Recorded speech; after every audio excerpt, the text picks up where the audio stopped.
अपने भक्तों को ऐसे दर्शन देते हैं, विज्ञान के पास इसका कोई जवाब नहीं होता। जो लोग भगवान को नहीं मानते उन्हें यह सब बातें कल्पना मात्र लगती हैं, पर जिन भक्तों को भगवान पर भरोसा होता है उन्हें भगवान किसी न किसी रूप में दर्शन अवश्य देते हैं। कुछ ऐसा ही हुआ इस घटना में, जब कांवड़ ले जा रहे एक साधु को कुछ पुलिस वालों ने रोका और उन्हें संदिग्ध समझकर जेल ले जाने लगे। तभी कुछ ऐसा हुआ जिसकी कल्पना किसी ने नहीं की थी। पूरी घटना आपको बताएंगे, पर उससे पहले अगर आप भी भगवान को मानते हैं तो वीडियो को लाइक करके कमेंट बॉक्स में हर हर महादेव लिख दीजिए। आइए जानते हैं यह कहानी। सूरज धीरे धीरे पूरब से निकल रहा था, लेकिन हरिद्वार की गलियां और घाट पहले से ही बोलबम के नारों से गूंज रही थी। भगवा वस्त्रों में सजे हजारों श्रद्धालु शिव भक्ति में लीन होकर गंगा जल लेने के लिए कांवड़ यात्रा पर निकल गए थे। भीड़ में कहीं उल्लास था, कहीं आस्था था, कहीं उमंग, लेकिन इसी भीड़ में एक शख्स ऐसा था जो बाकी सबसे अलग था। उसके शरीर पर भस्म लगी थी, गले में सर्प जैसा प्रतीत होने वाला एक हार, हाथ में त्रिशूल और डमरू और माथे पर त्रिपुंड। उसकी आंखें बंद थी, चेहरा शांत, जैसे सदियों का ध्यान अब भी चल रहा हो। वह साधु किसी और ही दुनिया का लग रहा था, लेकिन जो सबसे अलग था वह था उसके कान से लटकता हुआ एक पुराना भारी लकड़ी का बॉक्स। यह साधु किसी से बात नहीं कर रहा था, ना ही किसी से प्रसाद ले रहा था। वह बस धीरे धीरे बढ़ रहा था, जैसे किसी अदृश्य आदेश का पालन कर रहा हो। अचानक हरिद्वार पुलिस कंट्रोल रूम में वायरलेस पर एक सिग्नल आया। खुफिया इनपुट है, कांवड़ यात्रा में शामिल एक संदिग्ध साधु के पास विस्फोटक या खतरनाक वस्तु हो सकती है। बॉक्स को लेकर विशेष सतर्कता बरती जाए। एसओ राजेंद्र सिंह ने तुरंत अलर्ट जारी किया। सभी नाके चौकन्ने हो गए। कैमरों से निगरानी शुरू हुई। कुछ ही देर में घाट नंबर 17 से एक कांस्टेबल ने रेडियो पर सूचना दी, सर, एक साधु दिखाई दिया है। बॉक्स उसके कांवड़ में लटका हुआ है, भीड़ से अलग और अजीब व्यवहार कर रहा है। कमांड तुरंत मिला, उसे घेर लो।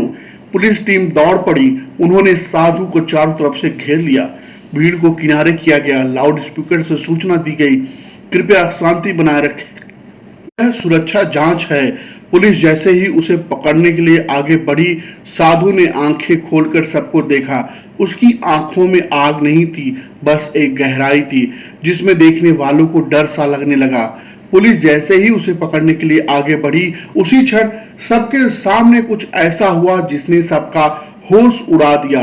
साधु गायब हो गया। हाँ, आंखों के सामने से वो साधु एक क्षण में वायुमंडल में विलीन हो गया, बिना किसी धुआं, रोशनी। पुलिस वाले भौचक्के रह गए।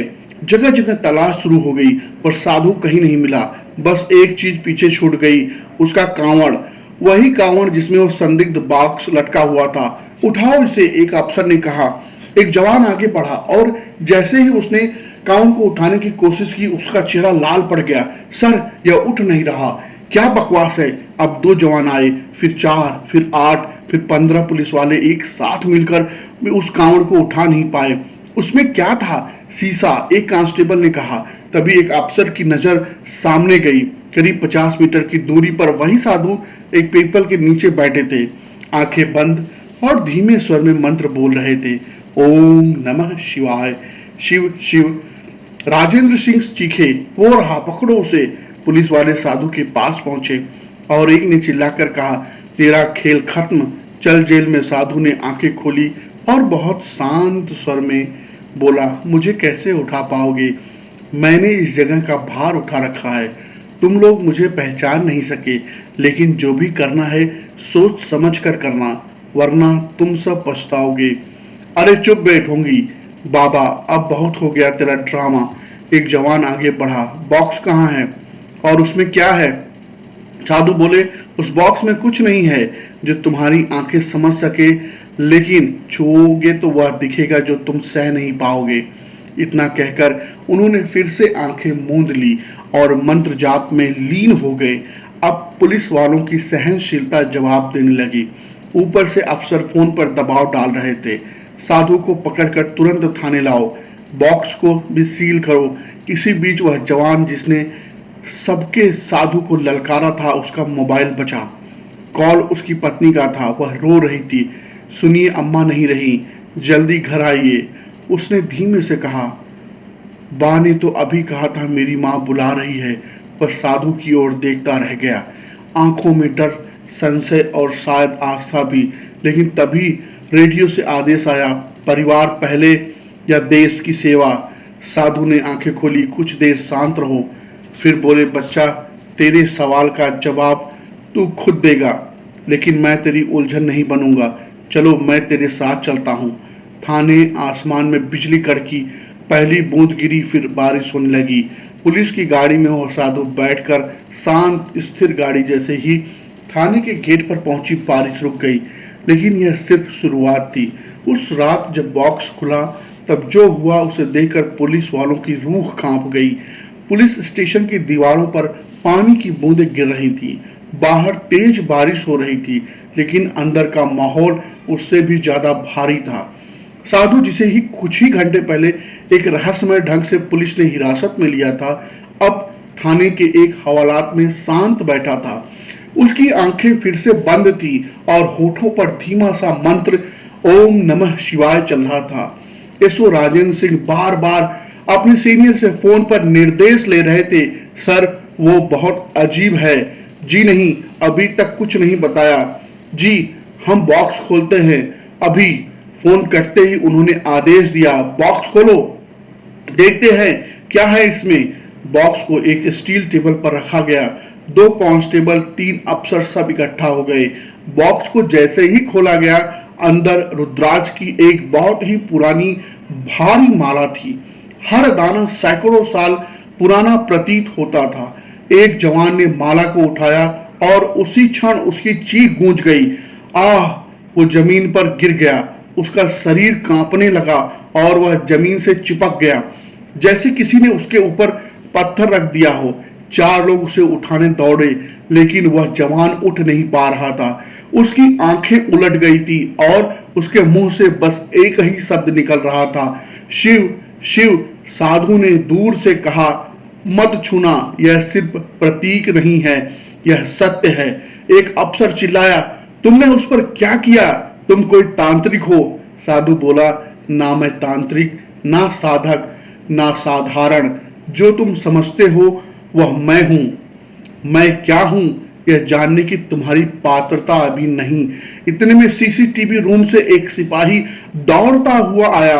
उसने हाँफते हुए कहा, सर सर, कैमरों में रिकॉर्डिंग देखिए। जब वो बॉक्स खोला गया तो माला अपने आप हिल रही थी, जैसे कोई ऊर्जा निकल रही हो। राजेंद्र सिंह अब परेशान थे। उधर अफसरों का दबाव बढ़ता जा रहा था। सभी के फोन बज रहे थे। थाने में कोई तंत्र मंत्र का खेल ना हो, मीडिया को खबर ना लगे, साधु को कंट्रोल में रखो। इतने में वही कांस्टेबल फिर से भागता हुआ आया, जिसने साधु के ऊपर साधु चिल्लाया। उसकी आंखें लाल थी, हाथ कांप रहे थे।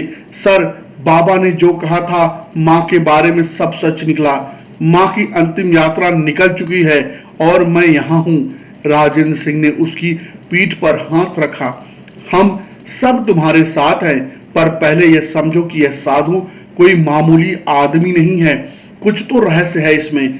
तभी साधु ने हवालात से आवाज दी, मैं चलूंगा जहां तुम कहो, लेकिन ध्यान रखना तुम्हारी हर हरकत का असर होगा।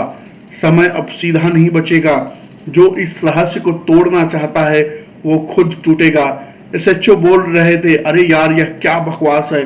डराओ मत बाबा, हम पुलिस वाले कौन हैं, कानून से डरते हैं, चमत्कार से नहीं। तभी थाने के बाहर तेज बिजली गिरी। पूरा थाना पल के लिए अंधेरे में डूब गया। जनरेटर चालू हुआ तो एक और अजीब दृश्य, हवालात का ताला टूट चुका, लेकिन साधु अभी भी उसी मुद्रा में बैठे था जो कुछ ना ही हो। राजेंद्र सिंह अभी खुद डरने लगे, लेकिन अफसर होने के नाते चुप थे। उन्होंने कहा, बाबा, हम आपको दिल्ली हेडक्वार्टर ले जाएंगे, वहां के अधिकारी तय करेंगे आगे क्या करना है। साधु बोले, ठीक है, लेकिन रास्ता लंबा होगा और हर मोड़ पर कुछ खोएगा कुछ बचेगा। गाड़ी तैयार की गई। पुलिस की जीप में साधु को बैठाया गया। बॉक्स को सील करके दूसरी गाड़ी में रखा गया। 4 पुलिस वाले सुरक्षा में साथ चल रहे थे। जैसे ही गाड़ी थाने से निकली, पीछे से फिर बारिश शुरू हो गई, लेकिन अब बारिश के साथ साथ हवा और तेज हो गई। कोई अदृश्य डर, कोई अदृश्य शक्ति जो साधु के साथ यात्रा कर रही थी। यह सफर साधु का नहीं, यह सफर था हर उस इंसान का जो सत्य और रहस्य के बीच झूलता है। और अब सफर शुरू हो चुका था। गाड़ी लगातार बढ़ती जा रही थी, बारिश अब धीमी हो गई, लेकिन माहौल में बेचैनी और भय का असर गहरा हो गया था। साधु जो कि अब शांत मुद्रा में बैठे थे, जैसे ही उन्हें इस यात्रा की दिशा और परिणाम दोनों हों। पुलिसकर्मी सावधान थे, लेकिन अब उनमें संशय था। गाड़ी जैसे ही जिला सीमा पार करने को हुई, आगे सड़क पर एक बड़ा बरगद का पेड़ आ गिरा। ड्राइवर ने जोर से ब्रेक मारा, सभी पुलिस वाले चौंक गए। अब यह कहां से गिरा? एक कांस्टेबल बोला, बरगद का पेड़ इतनी बारिश में, लेकिन हवा तो इतनी तेज नहीं थी। ड्राइवर ने हैरानी से कहा।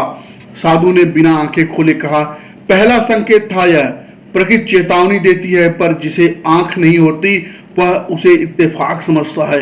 गाड़ी मोड़कर दूसरे रास्ते से निकाली गई। बॉक्स को संभालते हुए पीछे वाली गाड़ी अभी भी साधु से कुछ दूरी पर बनाए हुए चल रही थी। अचानक वायरलेस पर मैसेज आया, थाने से खबर है कि बॉक्स की जांच करने वाला सीनियर अफसर बेहोश हो गया है, उसकी हालत नाजुक है। माला को फिर से बॉक्स में बंद कर दिया गया। एसएचओ राजेंद्र सिंह ने साधु की तरफ देखा। अब पहली बार उनके माथे पर भी पसीना था। तुमने कुछ किया है उस बॉक्स में? साधु ने आंखें खोली और केवल एक वाक्य कहा, जिसे तुम बांधते हो वह तुम्हें बांध लेता है। गाड़ी दिल्ली की ओर बढ़ रही थी, लेकिन इस यात्रा में हर व्यक्ति बदल रहा था। पुलिस वाले अब साधु को केवल संदिग्ध नहीं, बल्कि किसी बड़ी शक्ति का माध्यम मानने लगे थे। शाम होते होते गाड़ी एक चेक पोस्ट पर रुकी। वहां एक डीएसपी रैंक का अधिकारी पहले से मौजूद था। बॉक्स हमें दे दो, हम स्पेशल टीम को भेजेंगे इसकी जांच के लिए। बॉक्स दूसरी गाड़ी से निकाला गया और जैसे ही उस अधिकारी ने उसे छूने की कोशिश की, एक तेज चीख गूंजी, मेरा हाथ जल रहा है। वो पीछे गिरा और उसके हाथ पर जलने के निशान थे, जैसे किसी गर्म धातु को पकड़ा हो। लेकिन बॉक्स तो सामान्य तापमान पर था। भीड़ में खड़ा एक बुजुर्ग पुलिसकर्मी जो रिटायरमेंट के करीब था, आगे बढ़ा और बोला, इस बॉक्स को सामान्य मत समझो, यह कोई पूजा की चीज नहीं, यह चेतावनी है। हमारे पूर्वजों ने लिखा है, कुछ वस्तुएं सिर्फ पूजी जाती हैं, जांची नहीं। अब तक दिल्ली के एक रहस्यमय कॉल आ चुका था, साधु को तुरंत हेडक्वार्टर लाओ, लेकिन बॉक्स को मत छेड़ो, स्पेशल यूनिट आ रही है। रात का समय था, कारवां रुका नहीं। साधु अब भी मंत्रोच्चारण में लगे हुए थे। तभी पीछे वाली गाड़ी से एक जवान अचानक चिल्लाया, सर बॉक्स हिल रहा है। खुद ब खुद सबने मुड़कर देखा, गाड़ी के भीतर रखा बॉक्स अपने आप थोड़ा खिसक गया। गाड़ी एकदम सीधे चल रही थी, कोई झटका नहीं, पर वह जैसे किसी अदृश्य शक्ति से संचालित हो रहा हो। तभी साधु बोले, अब समय नहीं है, यह पहला श्राप सक्रिय हो चुका है। जो इसे छुएगा वह अपने भीतर का सत्य देखेगा और कई सच्चाइयां नाश लाती हैं। राजेंद्र सिंह चिल्लाया, क्या मतलब है इसका? साधु ने उन्हें देखा और कहा, तुम अपनी पत्नी को खो चुके हो, लेकिन स्वीकार नहीं किया, यही तुम्हारा सत्य है। यह सुनकर राजेंद्र का चेहरा पीला पड़ गया। तुम्हें कैसे पता? साधु ने बस मुस्कुराकर आंखें मूंद ली। राजेंद्र अब खुद भीतर से टूट चुके थे। बॉक्स अब उनके जीवन का प्रतीक बन चुका था। रहस्यमय, भारी और भयावह गाड़ी अब अंतिम गंतव्य की ओर थी, लेकिन किसी को पता नहीं था कि अगला मोड़ उन्हें कहां लेकर जाएगा। रात अब आधी बीत चुकी थी, सड़कें सुनसान थी, लेकिन साधु के आसपास एक अजीब सी ऊर्जा मंडरा रही थी। जैसे जैसे गाड़ी आगे बढ़ती जा रही थी, हवा और भी भारी होती जा रही थी। अचानक रेडियो में अजीब सी स्टैनिक आवाजें आने लगी, कोम क्रुम, मृत्यु, जैसे कोई अनजानी शक्ति उसमें प्रवेश कर चुकी हो। ड्राइवर ने रेडियो बंद किया, लेकिन आवाजें अंदर गूंज रही थी, किसी के कान में नहीं, दिल और दिमाग के भीतर। तभी आगे सड़क के किनारे जलती एक चिता दिखी। गाड़ी धीमे हुई, लेकिन वहां कोई नहीं था, ना शव ना कोई व्यक्ति, जलती चिता और उठती राख। राजेंद्र सिंह ने क्या कहा, किसी ने चिता ऐसी जलाई है? यह कैसे हो सकता है? साधु ने सिर उठाया और कहा, दूसरे श्राप ने आकार ले लिया है। यह उस आत्मा की आग है जिसे शांति नहीं मिली। अब वह चेतावनी देगा, तभी गाड़ी के भीतर रखे बॉक्स से अचानक धुआं निकलने लगा, लेकिन जब बॉक्स को छूने की कोशिश हुई, धुआं तुरंत गायब हो गया। यह कोई मायावी शक्ति है या तुम लोगों का कोई ड्रामा? एक कांस्टेबल चीखा। साधु ने कहा, अब मैं नहीं बोलूंगा, अब प्रकृति बोलेगी। जो अज्ञानी है वह सुन भी नहीं पाएंगे। गाड़ी रुकवानी पड़ी। सभी लोग नीचे उतरे। तभी जंगल की दिशा से एक महिला की चीख सुनाई दी, दर्द भरी, असहाय। एक जवान टॉर्च लेकर आगे बढ़ा, लेकिन जंगल के भीतर उसका सामना हुआ स्वयं उसकी मां से। वो चौंका, मां, आप यहाँ? मां ने बस एक वाक्य कहा, तू क्यों नहीं आया बेटा? मैं इंतजार करती रही। वो जवान वहीं जमीन पर गिर पड़ा और अचानक होश खो बैठा। बाकी जवान भागकर पहुंचे तो वहां कोई नहीं था, ना कोई महिला, ना कोई आवाज। सर, यह क्या हो रहा है? एक अफसर ने डरते हुए पूछा। साधु बोले, जो भी सत्य को नहीं मानता उसका भ्रम पहले तोड़ा जाएगा। दूसरा श्राप यही है, आत्म साक्षात्कार, लेकिन पीड़ा के माध्यम से। उसी समय बॉक्स में रखा रुद्राक्ष बिना किसी को छुए, जैसे किसी अदृश्य हाथ ने उसे जमीन पर रख दिया हो। जैसे एक अफसर ने उसे उठाया, उसकी आंखें बंद हो गई और वह वहीं खड़ा खड़ा मंत्र बोलने लगा, ओम त्र्यंबकम यजामहे सुगंधिम पुष्टिवर्धनम। बाकी लोग हैरान थे। अब यह मामला साधारण नहीं रह गया था। बॉक्स और उसकी शक्ति अब काबू के बाहर लग रही थी। राजेंद्र सिंह अब सीधे साधु के पास गए और बोले, बाबा, यह सब बंद करो, हम थक चुके हैं, यह रहस्य हमें निगल रहा है। साधु ने गहराई से उनकी ओर देखा। जब तक तीसरा श्राप पूरा नहीं होगा, शांति नहीं आएगी। तुम्हें खुद को खोना होगा ताकि तुम्हें खुद को पा सको। राजेंद्र हंसे, नहीं चिल्लाए, नहीं, बस चुप रहें। पहली बार उनका सामना खुद से हो रहा था। वहीं दूर खड़ा एक जवान बोला, सर, साधु ने गले में जो नाग जैसा हार है वह हिल रहा है। तभी देखा, नाग आकृति की माला अपने आप हिल रही थी, जैसे वह जीवित हो। एक जवान डर के पीछे हटा और गिर पड़ा। अब सभी की आंखों में एक ही बात थी, क्या यह साधु इंसान है या यह कोई और? अगले पल साधु ने आंखें खोली और कहा, अब दिल्ली मत ले जाओ, मुझे वहीं छोड़ दो जहां तुमने मुझे पाया था, वरना तीसरा श्राप का असर पूरे नगर पर पड़ेगा। राजेंद्र सिंह ने फोन उठाया, लेकिन नेटवर्क गायब था। सभी वायरलेस मोबाइल सब बंद। गाड़ियों का इंजन रुक गया। सब कुछ जैसे थम गया हो। सिर्फ साधु की आवाज गूंज रही थी, अब निर्णय तुम्हारे हाथ में नहीं रहा, अब सिर्फ कर्म चलेगा। सत्य अपनी गति से प्रकट होगा।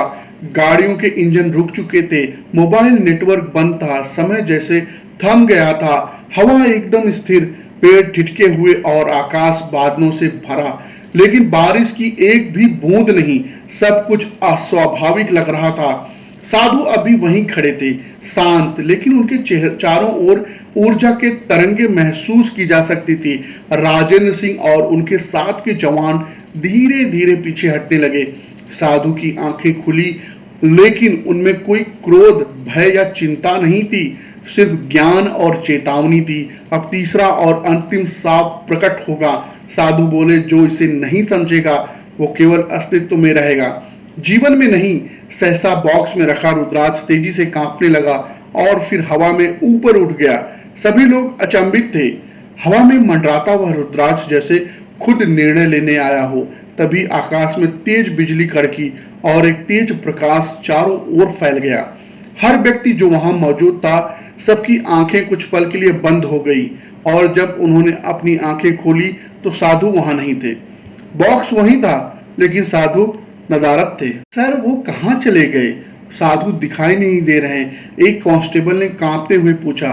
हम सबके सामने थे। एक पल तक सभी बॉक्स से एक मंत्र गूंजा, बाहर नहीं, सबके भीतर। मैं शिव हूं, ना आदि ना अंत, ना रूप ना रंग। जो सत्य को नकारे वो भ्रम में रहेगा, जो स्वीकार्य हो वो मुक्त होगा। राजेंद्र सिंह की आंखें भर आई। वो बॉक्स के पास आए और धीरे से उसे खोलने लगे। बॉक्स अब एकदम हल्का था। अंदर वही रुद्राक्ष की माला थी, शांत, स्थिर, पर जैसे उसमें अब कोई कंपन नहीं, सिर्फ एक संदेश छिपा हो। बॉक्स के नीचे ताम्रपत्र, उस पर कुछ शब्द खुदे थे। जो इस माला को धारण करेगा वह स्वयं को देख पाएगा, लेकिन हर सत्य के साथ एक मूल्य होता है। क्या तुम तैयार हो? राजेंद्र ने उस माला को अपने हाथ में लिया। सभी पुलिसकर्मी सांस रोके खड़े थे, लेकिन अब कोई भय नहीं था, सिर्फ एक आत्मिक शांति। जैसे ही माला को उसने अपने माथे से लगाया, पूरा दृश्य बदल गया।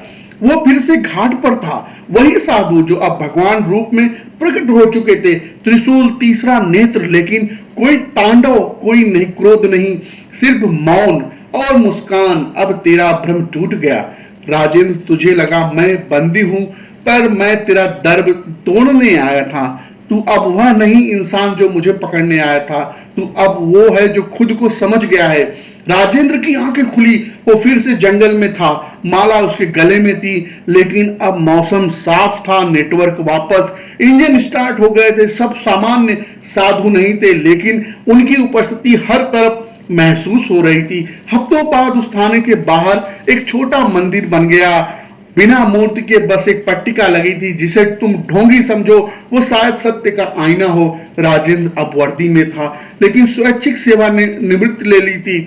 अब वह उसी मंदिर के बाहर बैठता था और एक ही मंत्र जपता था, शिवोहम शिवोहम शिवोहम।